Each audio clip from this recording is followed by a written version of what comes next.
I want to talk about like owning being a healer. What work have you had to do to kind of unblock whatever was blocking you in that? Oh my gosh. Well, I think I still have times where I have to do that. And Krista just looked at me because she knows exactly what I'm talking about because I love it. It's so cute. particularly with Krista in the past, I've always said things like, hey, Krista, I'm going to take my my healer hat off right now, okay? And I just want you to know that, like, just for tonight, I might say things that are judgmental. Yeah, like literally she'll be like, I just need to say something like bad about people. I'm like, let it fucking rip. I know, dude. We live for those moments. Not any of my clients, by the way. Let me just be really clear. 0% about clients. But she's yes. like, let me be a human for 1 minute. But no, I think, well, one of the biggest things was that, you know, a few years before I met you two, I was living in New York and I was running my first company and I was really struggling in running it. And I had kind of this dynamic where, you know, being a healer and entrepreneur was just like not okay by some of the people that I was working with. And when we would go to, like, you know, have conversations about fundraising, it was like, don't mention that that's what you do, you know, because it was kind of like the less serious part of the business. Yeah. Right. And this is women saying this to you. Yeah. Yeah. And I realized that was actually a part, like, that's just who I am. And if that part is not acceptable, then, like, I'm not in the right place. And once I finally got that I am a healer, that is innate in me. And frankly, I think in everyone, we all have that aspect of us.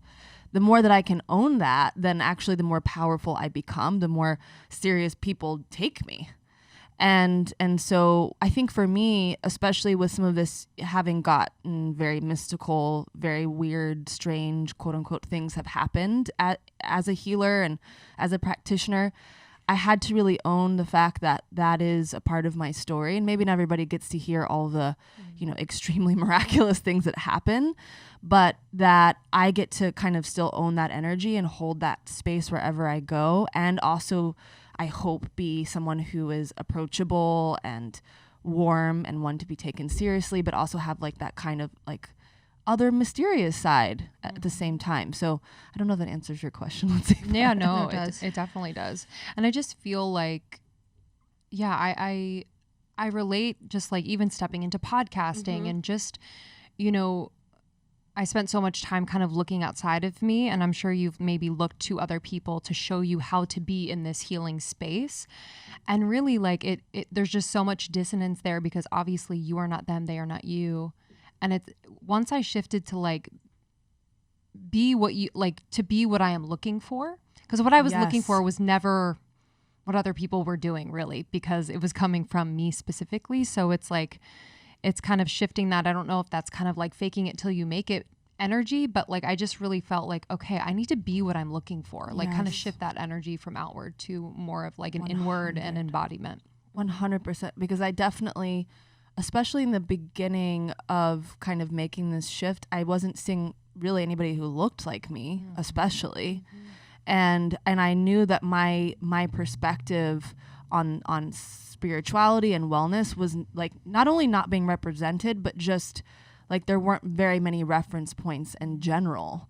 Like I also just think like if you look at like at history, like most of like the iconic spiritual leaders are usually men, right? And they're like leading religions or some sort of like revolution. And maybe in some way there's a revolution that I'm a part of.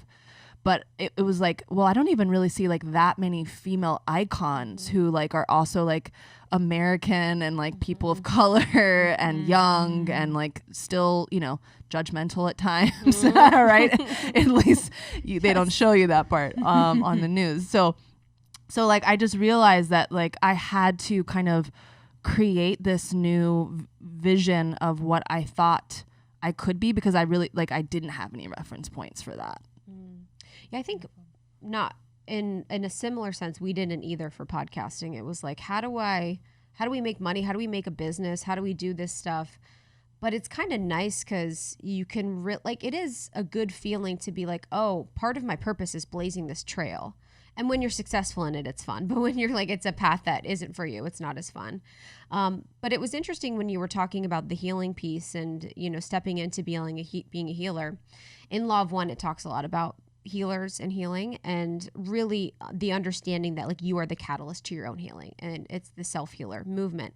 And it's also, I was thinking about like when you're a healer, you're almost like the recognition that you are God, because it's like God is responsible, in my perspective, for a lot of like the miracles, like the healing and whatever is happening. We usually pray to God if you're looking for healing or if you're looking for a miracle. So the recognition that like you could essentially change someone energetically, vibrationally, change their state is like the recognition that like you essentially are God.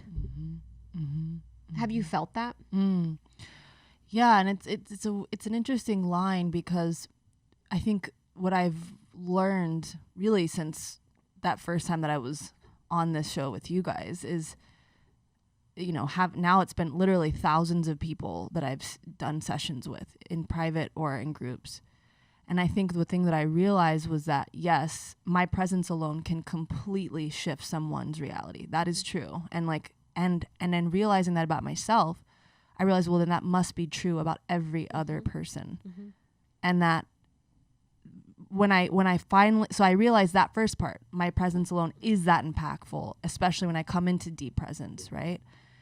And then the second part was, and I can't really do anything for anyone if they can't see that about themselves. So because I would have these moments, especially when the practice was really picking up, and I'd have people who had these diseases that they wanted to heal, and, you know, heartbreak that they wanted to get over and overcome, and like, you know, on the brink of death. I mean, I've helped people pass over, you know, all of these really deep life experiences that people go through. And I would like be in these situations where I'd be like, I just want this disease to go away, God. Like, let's just make this healing potent enough, and let's make this heartbreak go away. And I realized that was like totally coming out of my own ego and my own fear and my own focus on what isn't working and what needs to be quote unquote fixed or that they can't overcome. And so when I finally realized that, when I'm in a space of just deep presence and equanimity, and knowing that all is well right now, and to then do my part to help them to understand and feel that truly, truly, truly in the depths of their soul, that's when the miraculous things happen. Like the things that you don't think are actually real, right? That's when those things happen.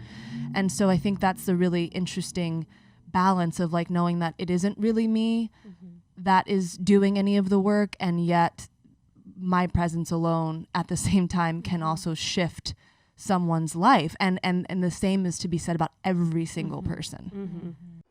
Thank you so much for tuning in to Morning Microdose by Almost 30. We hope you enjoyed waking up.